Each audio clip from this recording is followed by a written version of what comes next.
Let me start by pointing out that his two major works dealing with religious matters are his dialogues concerning natural religion and a natural history of religion. The dialogues are really about natural theology, the viability of the classic arguments for the existence of God, ontological, cosmological, teleological. And the thing is cast in the form of a dialogue with three characters who represent, of course, three different positions.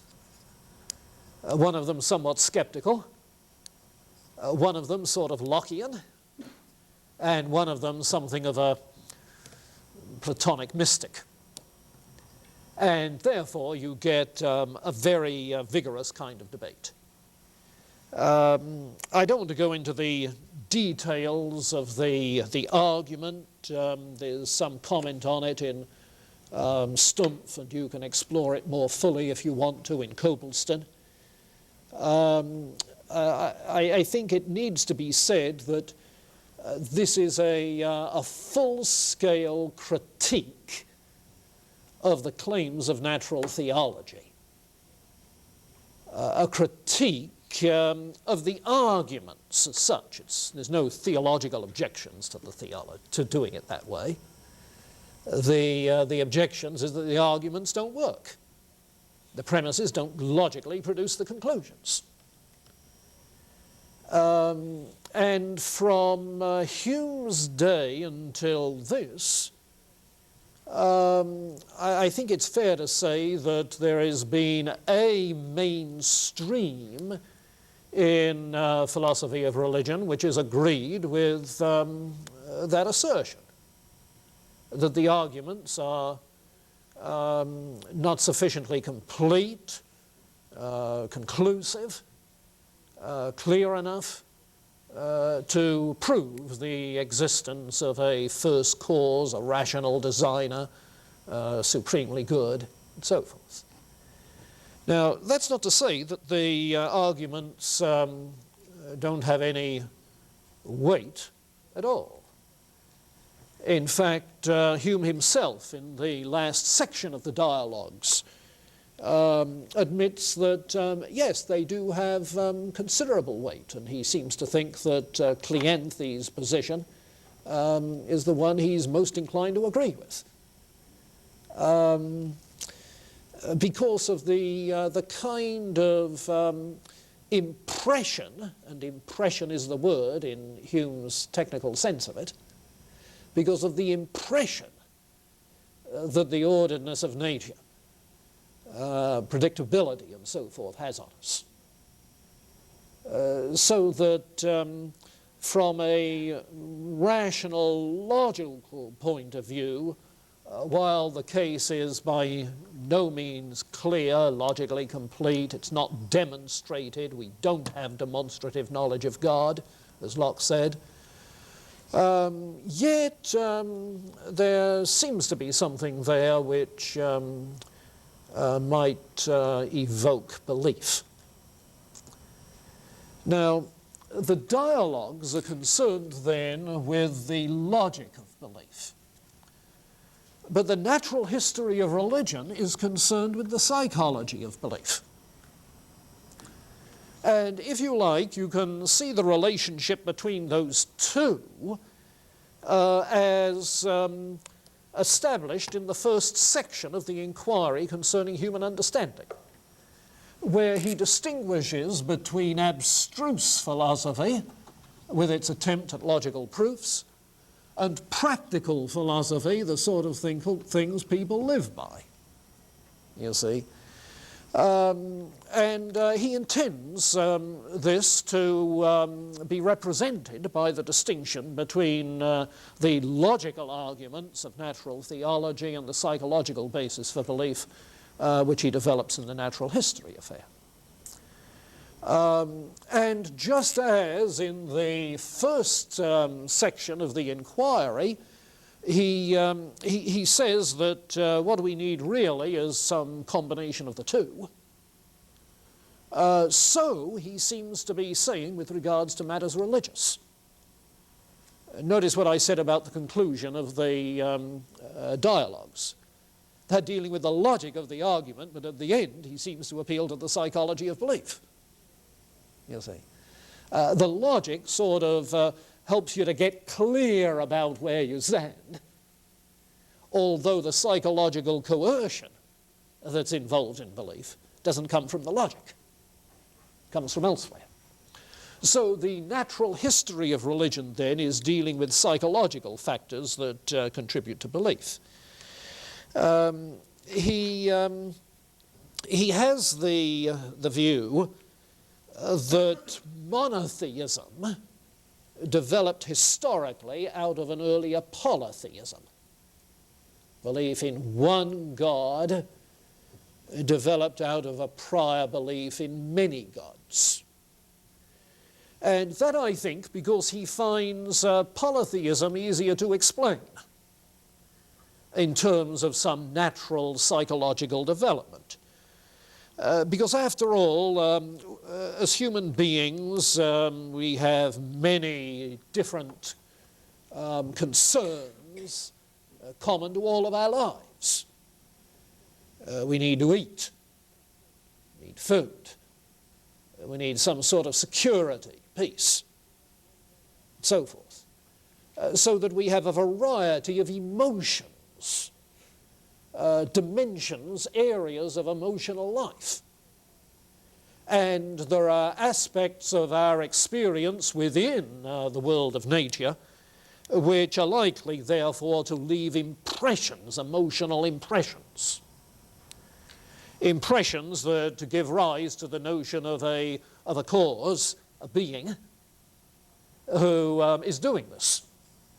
And so a variety of such concerns, such impressions, a variety of gods. Polytheism is a natural psychological development.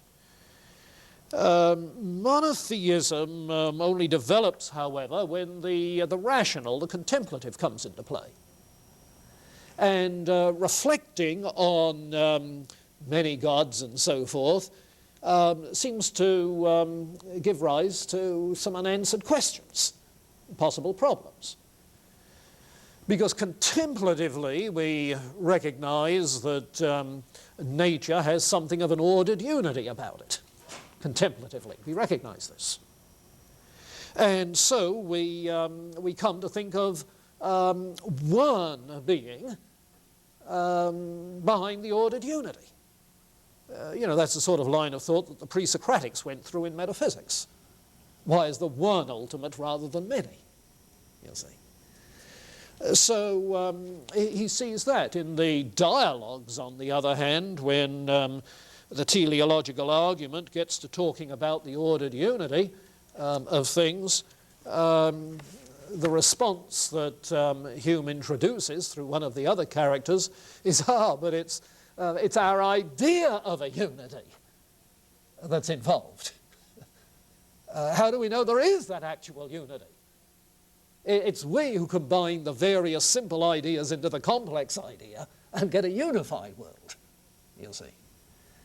But while logically you cannot prove then the ordered unity of the world, you just know the ordered unity of your idea about the world. Complex ideas are not the originating ideas. While that's the case, yet psychologically, it's still the fact that reflection on that tends to move us from, and accordingly, that historical development. Monotheism, he feels, is simply a rational conception, a speculative notion of natural religion resulting from natural theology. Monotheism, in that sense, isn't going to affect the imagination and produce those impressions, feelings, and consequently monotheism is likely to give way to some kind of a polytheism, you see. Now, historically, how do you get polytheism subsequent to monotheism? He is suggesting that the psychological train would naturally lead there. I think, in effect, what we have is rather monotheism as it loses its vitality, giving rise to what I'd call a secularistic polytheism. That is to say, a secular society that has its gods. Its god of money, its god of sex, its god of power, you see. That sort of thing, a loss of any unified worldview. But in history, the fact is that while natural religion cannot long activate the life, what is needed is that there be some historical account of that one God active in history. Hume says that. And obviously he is referring to the Christian story of God active in history and the incarnation. So his point is that religious belief is produced by things that happen in human experience historically and in everybody's experience that arouse emotions, impressions that give rise to ideas about the cause of what's happening. So, a psychological account of religious belief. In the process of all of that, what Hume has done for the history of thought, the philosophy of religion has been working with for the last 200 years. Namely, the concern to reconstruct theistic arguments that are indeed valid. The attempt to reconstruct theistic arguments.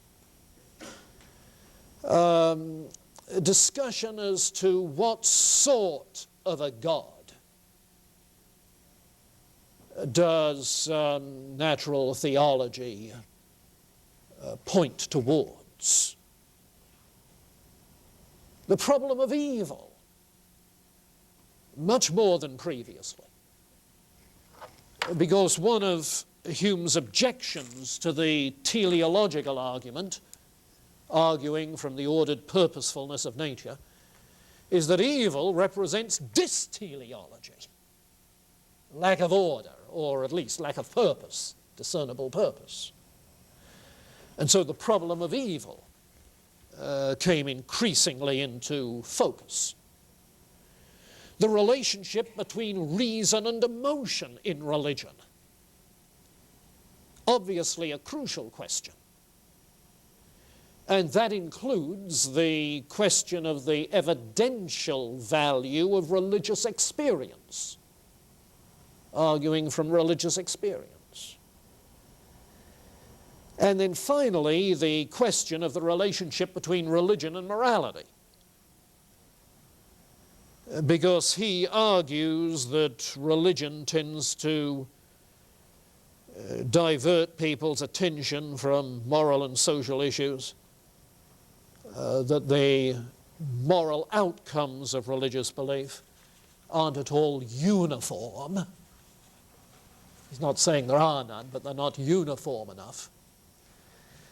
And that sort of question has given rise to attempts at moral arguments for the existence of God.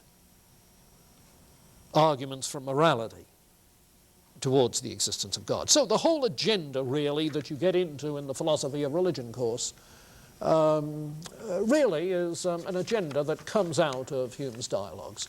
The point being that so much of this was taken for granted as effectively handled by the scholastic tradition, that only gradually did it all re-emerge as in need of fresh attention. Now, the new developments then in philosophy of religion were spurred by Hume, but don't say just Hume, you have to say Hume and Kant, as we'll see in the next 2 or 3 weeks, because by the time Kant is through with his critique of pure reason, he too has given a resounding critique of rational proofs, logical proofs for the existence of God. And he too feels that religious belief is based on something other than logical proofs. And by the time he's through with his writings on ethics, he's given us a moral argument for the existence of God. And by the time he's through with his writings about aesthetics and the beauty of nature, he's given us an aesthetic argument for the existence of God, but not logical proofs. What he does is something short of proof. Essentially, he's saying that the only way to explain moral and aesthetic phenomena is by means of the postulate that God exists. In other words, you need theism and a theistic worldview to give an adequate account of moral and aesthetic experience. But we'll see that as we get to Immanuel Kant. So let me pause there and see if there are things in this you want to toss around for a little while. Yeah, Troy. I was wondering when you said monotheism develops into polytheism. Yes. Was he looking historically maybe at Christianity and saying went from Judaic strict monism to Trinitarianism as a form of polytheism? Yeah, and maybe the development of icons and saints. Or was it strictly just psychological? Yeah, you know, I'd have to double check the text of the thing to make sure. I don't recall that in it. So that if I were answering off the cuff, I'd say no, this is simply an extrapolation from his psychological explanation of the rise of polytheism first. But let me check that text and get back to you. I was wanting to reread it on Monday morning anyway for another purpose. However, let me add this one other thing. When you get to Hegel, who's certainly no empiricist like Hume, his agenda is vastly different than Hume's. Hegel sees a historical dialectic at work in the history of religion, thesis, antithesis, synthesis, where the thesis is polytheism, the antithesis is pantheism, the synthesis, which is the highest form of truth, is Trinitarianism. Incarnation? Yeah, part of that, but the Trinity, 3 in 1, 1 in 3. So the question of the historical development of religion certainly is live in this general period, late 18th, early 19th century, around 1800. And Hume, I think in a significant way, has a hand in spurring inquiry into the history of religion, you see, which previously had not been an interest. History generally is not an interest prior to about 1800. It's just part of what they called belles lettres, good writing. And historical method as a science begins to develop around 1800.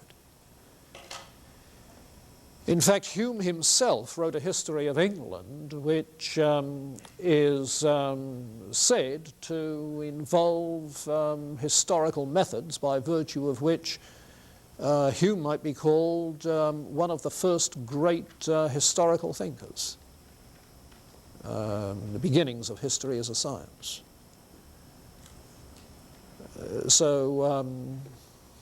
Well, okay. Now, somebody else, David. Isn't there a section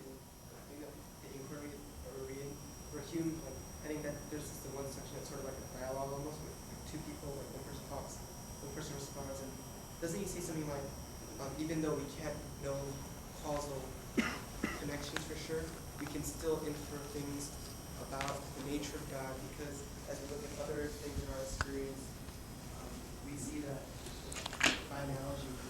Yeah, that I think is in the section called On a Particular Providence, which is about God. Yeah, and I think that's the same sort of line of thought as you get in the dialogues. Now, when he says infer, he doesn't mean logically demonstrate. You see, in fact, earlier on, when he's talking about the fact that we experience constant conjunctions and somehow or other conclude that there's a necessary connection, and he's already said there's no logical step involved, he uses the word infer for that transition. Infer in those contexts seems to be to mean a step that the mind takes, which may not be a logical step. You see. So I think that's the case in that thing on special providence. Yeah. So then when you say that people after Hume and Kant, in the philosophy of religion, when you say that they're dealing with these issues, they're trying to establish certainty in these arguments? It varies. It varies. There are some who are trying to provide demonstrative certainty, as Locke would call it. More generally, the appeal is to probability, which is putting them in the evidentialist camp. Okay, probability, the weight of evidence. Yes. And a lot depends there on the epistemology with which they're working. Now, you're going to be reading about Thomas Reid this next week, the Scottish realist. Reid categorically rejects the theory of ideas and impressions. He denies the whole business of representational knowledge. We have a direct awareness of material bodies, you see, which means that you don't argue from the idea of an ordered universe. You argue from an ordered universe, you see. And consequently, he can be much more positive about the outcomes of that. Now, while Reid gave some lectures on natural theology, he didn't do a lot of work in that area. But that Scottish realist tradition affected a lot of people who did. There was a Scottish theologian by the name of Robert Flint in the 19th century, very influential. His book, Theism, was widely used even 50 years ago. You can check it in the library if you like. And the Princeton theologian Charles Hodge, whose systematic theology is still studied from about the 1860s. The philosophical framework he's working with is Scottish realism, you see. And so, as you would expect for a Scottish realist, he's much more positive about the theistic arguments than somebody with John Locke's theory of, or David Hume's theory of ideas. Okay. They think they have certainties to start with. So it varies with that tradition. And I think that it's the Scottish realist tradition, represented perhaps by Charles Hodge, but others who came to America, which shaped the American evangelical apologetic that is oriented towards theistic arguments for the existence of God. Now, there are other kinds of American tradition in apologetics, but it came out of that reaction against Hume on the part of the Scottish realists. Okay. And some of you may know that Mark Knoll in the history department has done all sorts of historical research and publishing about the influence of Scottish realism on American evangelicalism. Essays galore. Not sure if he has a book on the subject, but he's got parts of books on the subject. So if you do work with Mark Knoll, okay, you'll get into something of that. Incidentally, the Wheaton College president, J. Oliver Buswell, who was president, let's see, in the 30s, early 40s, was very much the Scottish realist, very much the Charles Hodge sort of man, very much so. So that influence was pretty evident right here at Wheaton. In fact, when I was an undergraduate here, I studied with a man who had been a student of Oliver Buswell's after Buswell left here and taught in seminary. So that my introduction to apologetics in college was the Scottish realist type. You see.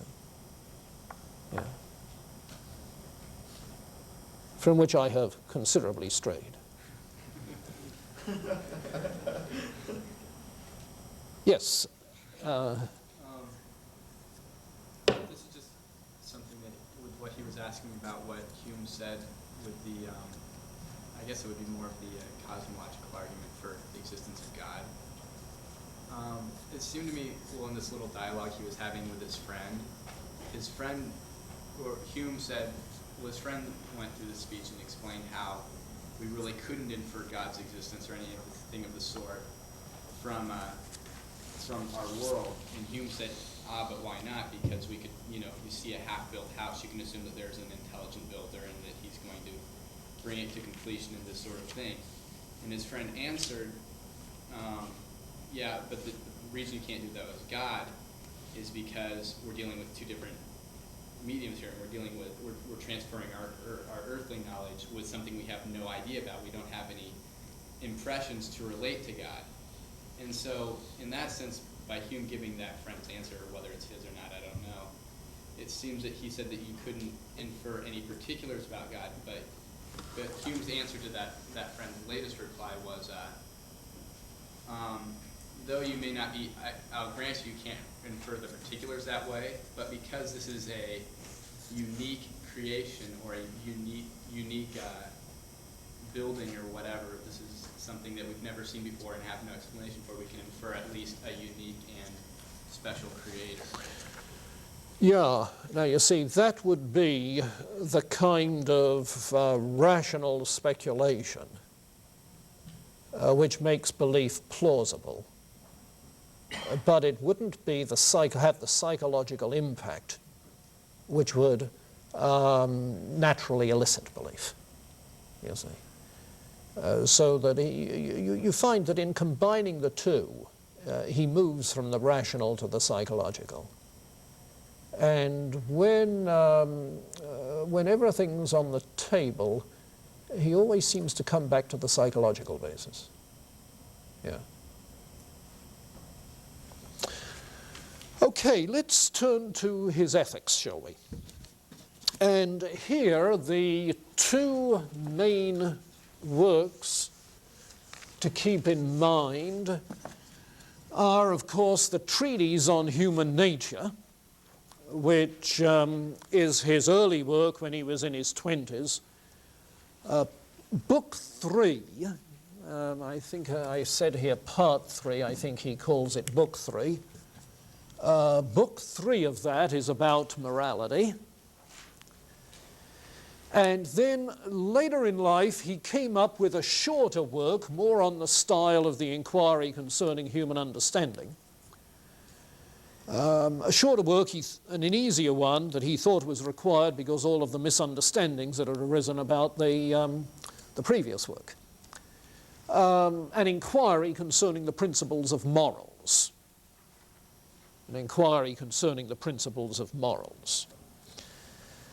Now, the two, it seems to me, say very much the same thing, different emphases perhaps, but very much the same. And let me start by pointing out that the same basic issue about the relationship between reason and feeling comes up in ethics as in religion and every other area of Hume's thinking. In fact, that is the way in which he introduces the subject in the inquiry concerning the principles of morals.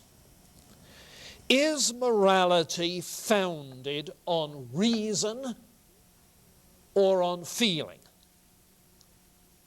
Is morality founded on reason or on feeling? That's the question. Now, in order to see what he's trying to get at, two kinds of observations are necessary. One, that when he says feeling or passion or sentiment, or says that we seem to have a kind of moral sense, it's the vocabulary he's using. What he's referring to is impressions related to reflection. Now, you remember his theory of impressions,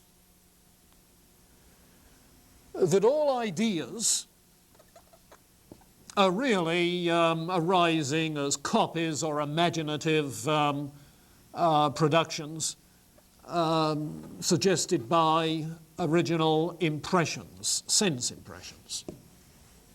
Okay? So that these ideas, which are copies or which are a result of memory, perhaps imagination, okay? These are known by reflection on our own mental states. So I may be reflecting indirectly on my impressions. And these ideas themselves leave impressions, which give rise to further ideas. You remember that story. Okay. So when he says that he's going to be discussing reason or feeling, passion, sentiment, moral sense, that this is dealing with impressions of reflection, what he's talking about is these impressions. You see? Impressions of the ideas that ran through our minds in relationship to things in our experience. Plainly then, he's going to give an empiricist account of the origin of moral beliefs, if he's going to follow that route. Moral sentiments are impressions of reflections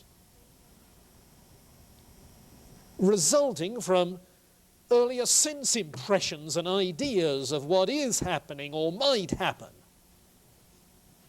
You see. Now, sentiments can be calm or they can be violent. And he develops that distinction in Book 2 of the treatise, which is entirely on the passions. Passions can be calm or they can be violent. So that we have calm feelings about beauty. But on the other hand, there are violent sentiments, violent passions, like love and hatred, pride and jealousy. Violent. Not in the sense that they're hurting somebody necessarily, but in the sense that they're strong, forceful, rather than the calm, steady satisfaction of beauty. Now, violent impressions may be a direct response,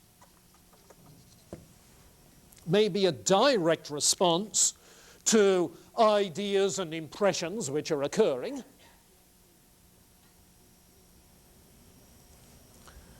Like to the experiences of pleasure and pain that you're undergoing, and you have feelings about that. Or they may be indirect responses. Indirect responses to experience that are mixed with certain other feelings that we have. A feeling of pride that is mixed with the experience of what somebody has just said about you. And the feeling that comes out of that is therefore one of these indirect things, because it's mixed with something else. So, what he's doing then in raising this question as to whether morality is based on reason or passion is drawing on his theory of the impressions. Okay? Because passions, emotions, sentiments, feelings, they are impressions. Okay? Impressions. If you like, second-order impressions. Now, that's the first thing to give context to it. Context in his own thinking. The second thing is historical context. Historical context. Because the question, is morality founded on reason or sentiment, was the hot issue in discussion of ethics in his day. That was the hot issue. The Enlightenment tradition, of course, had tended to say that ethics is founded on reason. John Locke had said moral knowledge is demonstrative knowledge, just like mathematics. Yes, knowledge has to do with the agreement and disagreement of ideas.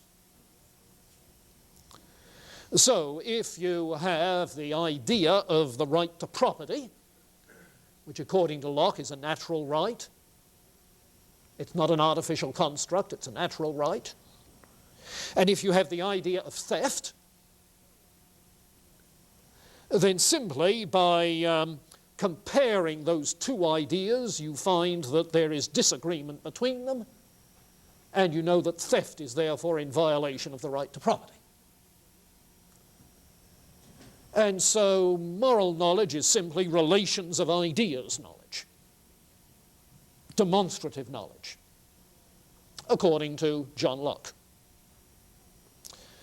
Now, Hume heartily disagrees. And he disagrees because he doesn't think that anybody in the state of nature, so-called, has a right to property. You see, he seems to think, Locke does, that the right to property is prior to there being any civil society. Yes, because he has a natural law ethic. But Hume disagrees. He rejects natural law ethics. He says that that idea of the state of nature is a myth, a fiction.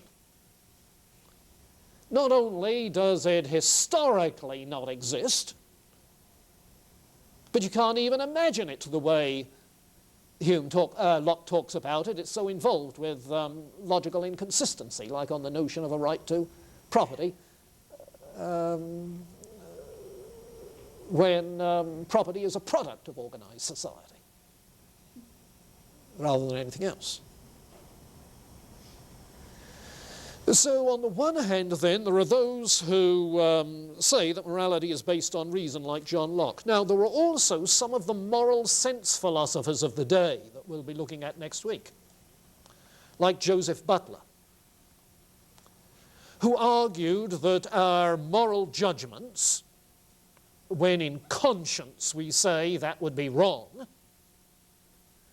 you see, that's an immediate awareness of wrongness.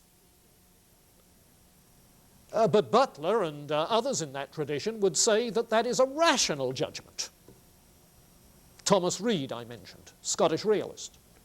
He maintains we have a direct awareness of wrongness, and it's a rational judgment that we make. And he argues that against David Hume. So there are those who contend then that moral knowledge is rational knowledge, moral judgments are rational judgments, the basis of morality is in reason, and more basically, of course, natural law of some sort. On the other hand, there are those among the moral sense philosophers, like the famous Earl of Shaftesbury, who had been Locke's patron, and Francis Hutcheson, also incidentally very influential in early American philosophy. Shaftesbury and Hutcheson, who maintained that conscience, our moral sense, is more akin to aesthetic feeling than it is to mathematics or demonstrative reasoning. That it's more a matter of moral taste, you see, than of making rational judgments. That you can no more argue about the rightness or wrongness of something than that you can argue as to whether a certain piece of music is beautiful with somebody who doesn't have a developed taste for it. Sentiment, feeling, taste.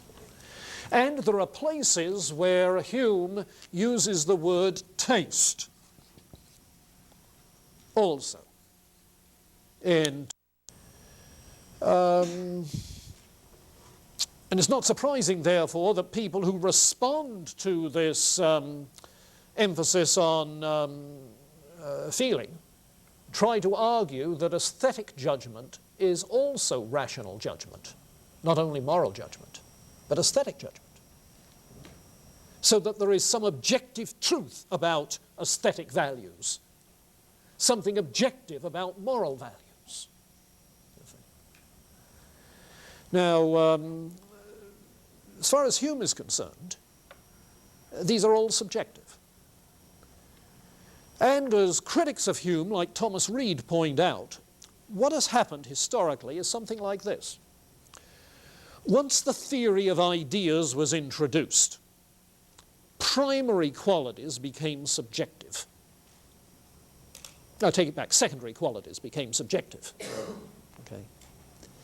Then with Berkeley, not only secondary but primary qualities became subjective. With secondary qualities subjective, colour, sound, beauty became subjective. And with David Hume, belief became not a matter of rational judgment, but something subjective, a matter of feeling. And what was left? But for moral belief to be subjective also. So it's traced to the influence of the theory of ideas subjectivizing what previously had been regarded as objective all the way down the line. The Scottish realists hold that primary qualities and secondary qualities are both objective. That aesthetic and moral values are both objective. That belief is a rational intuition, not just a psychological response. So the issue is pretty well defined in that way. And Hume is trying to formulate his view. Now, Hume is a man of moderation. He refuses to buy the idea that reason is the basis of morals. He refuses to buy the idea that sentiment or feeling alone is the basis of morals. Sure. And just as it was with the abstruse and the practical, the logical and the psychological, he's like the little boy offered 2 kinds of pie. Which would you like? A little bit of each, if you please. He wants a combination of the 2. Now, you see, he tried to pull that off in religion. Can he pull it off in ethics? That's what he tries to do. Okay? Well, if reason has a role in relationship to ethics for Hume, what is its role? Well, remember that reason for Hume can produce 2 kinds of judgments, and only 2. Judgments about the relations of ideas, and judgments about matters of fact. So the question about the role of reason is, what knowledge do we have related to ethics, relations of ideas, matters of fact? Sounds simple. Well, relations of ideas, yes, definitions of moral terms. Definitions of moral terms. That is to say, if we say justice is such and such, definition is a relation of ideas. Subject and predicate are agreeing in the definition. So we can define moral terms. We can talk, for instance, about the relationship of different moral concepts. The relationship, for instance, between benevolence and self-interest. Why, they don't exactly agree with each other, do they? Knowledge has to do with the agreement and disagreement. You see. All right, so that's one thing that reason can do. Second thing has to do with matters of fact. Reason can describe the circumstances in which we have to act, can provide us with factual knowledge about situations that we face, with factual understanding of the possible consequences of actions. Okay? So reason contributes in those ways. Now notice that last phrase, consequences of actions, because one of the main links between reason and feeling is going to be utility. He's a pre-utilitarian utilitarian. At least if you mark the beginning of utilitarianism with Bentham and Mill. It's from David Hume, they really get the idea. What then is the role of, what then can reason not do? Reason cannot justify appealing to consequences and utility. No. Oh, it might, as a matter of prudence, might tell you to be prudent. See, but why do you want to be prudent? It can't really justify appeals to utility. It cannot motivate you to want to do something. And it cannot approve or disapprove an action. It can just describe consequences. Now, if reason cannot approve or disapprove an action, you can't make moral judgments. Moral judgments approve or disapprove. So reason can make no moral judgments. And inasmuch as responses of feeling are not judgments, feelings are not true or false. Only propositions, judgments are true or false. Inasmuch as feelings are not true or false, feelings make no moral judgments. There are no moral judgments. You see? Now, there are moral sentiments. There are moral feelings that give rise to utilitarian statements.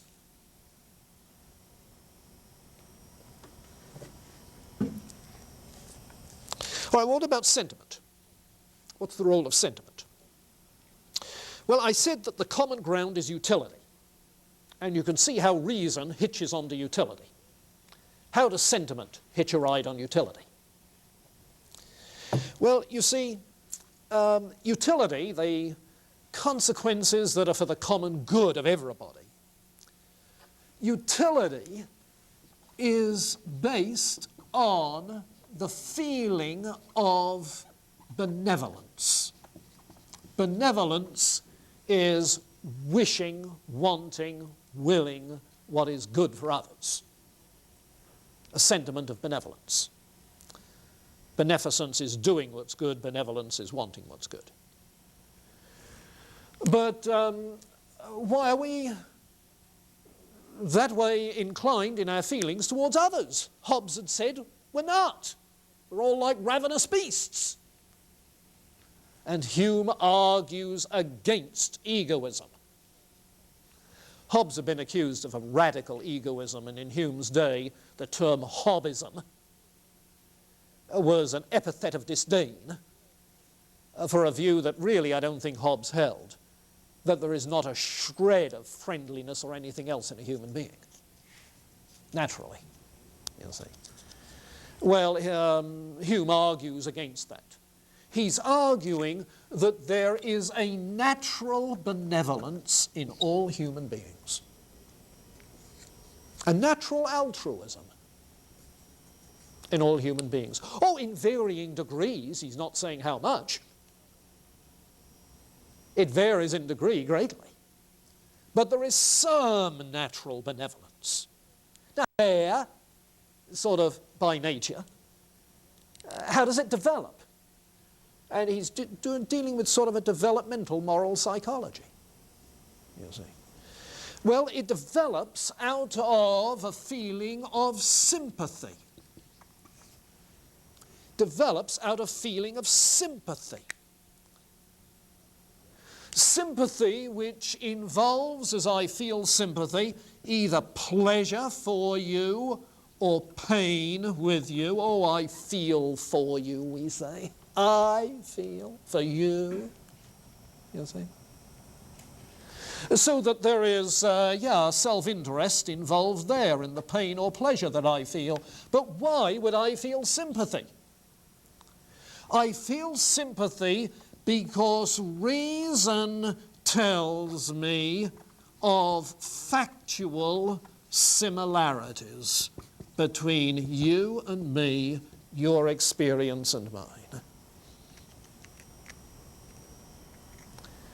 And remember one of the principles of association? Resemblance. Resemblance. So when there are resemblances between your experience and mine, the complex ideas that develop in my mind involve both of us. Yeah. And because they involve both of us, I feel not just for me, but for you. And there is a natural benevolence in all human beings, you see.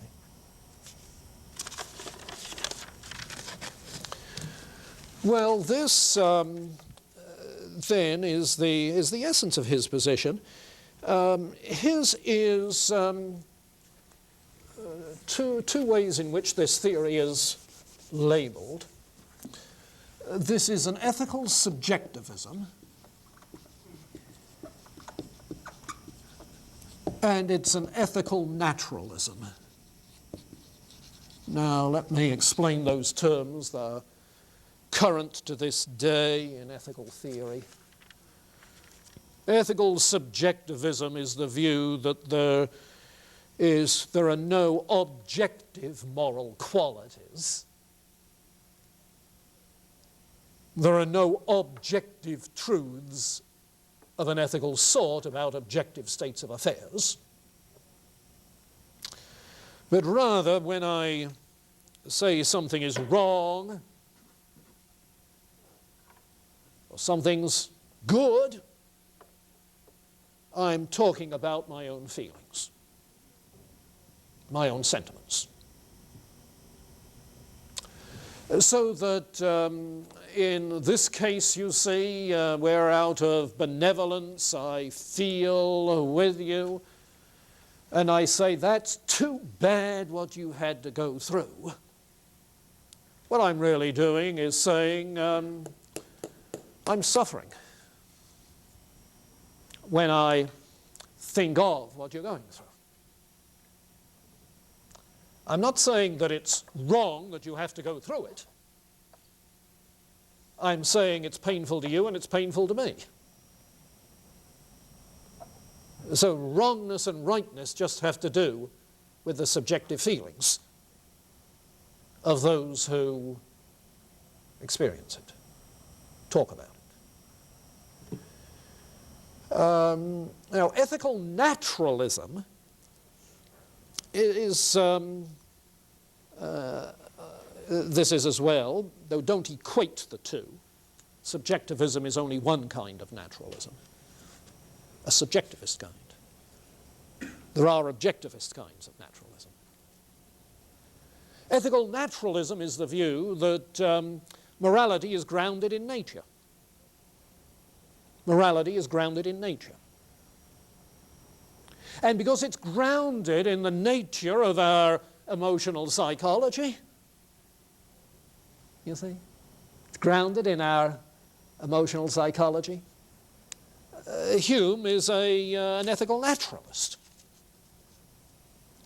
You see. And he talks about laws of nature.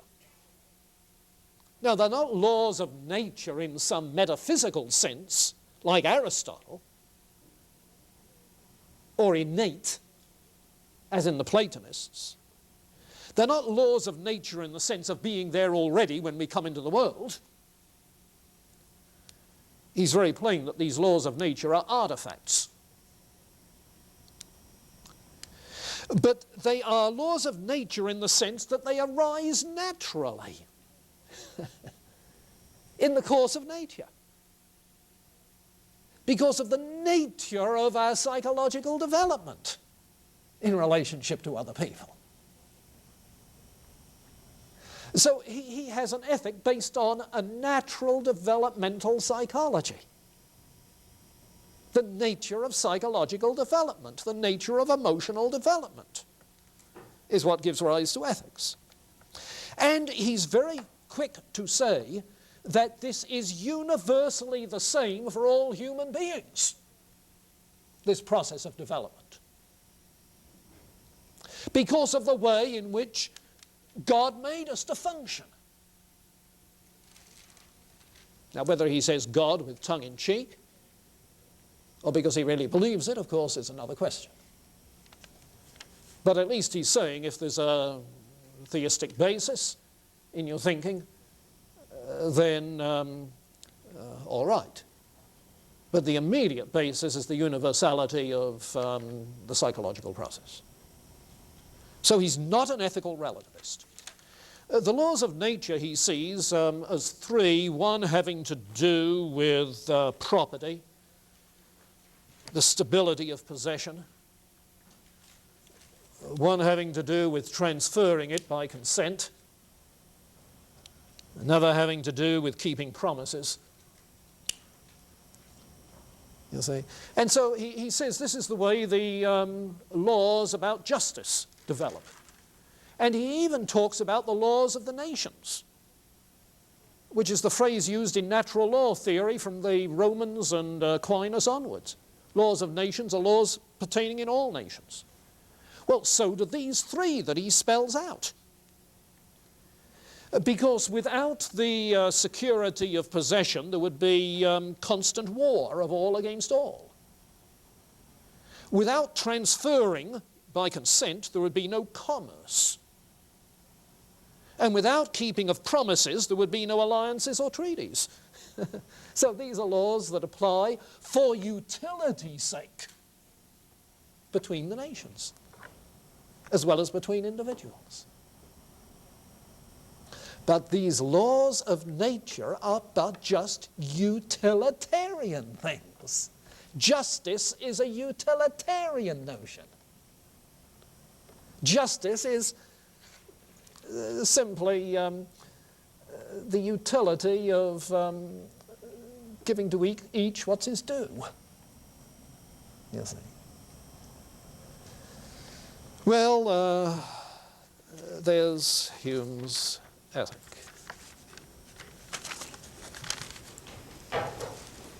Okay, Monday